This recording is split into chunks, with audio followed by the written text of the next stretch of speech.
Great Friday!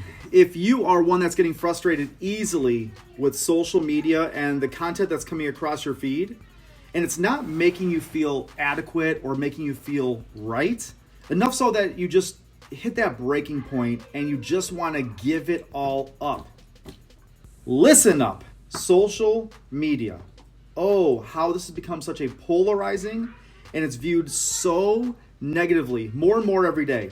The complaining, the whining, the blaming for what social media is delivering to them.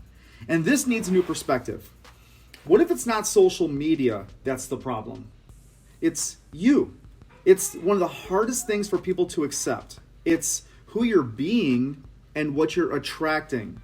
It's what you allow to affect you. And it's a form of, we've talked about this, learned helplessness. And I have a firm belief that once you drop learned helplessness, you truly start living more of the life that you want. Learned helplessness is believing that other people control our lives, that we're helpless.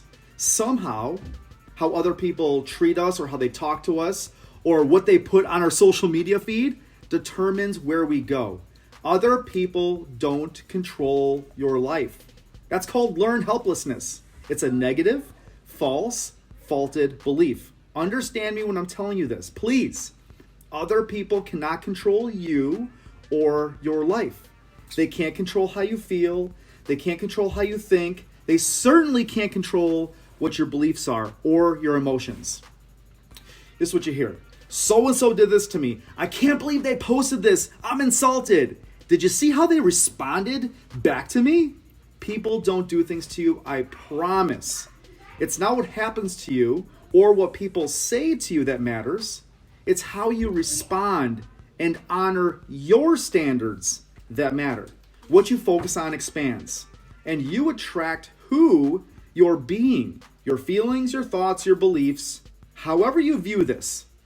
This is your Inspirational Minute. Now go make it a day worth repeating.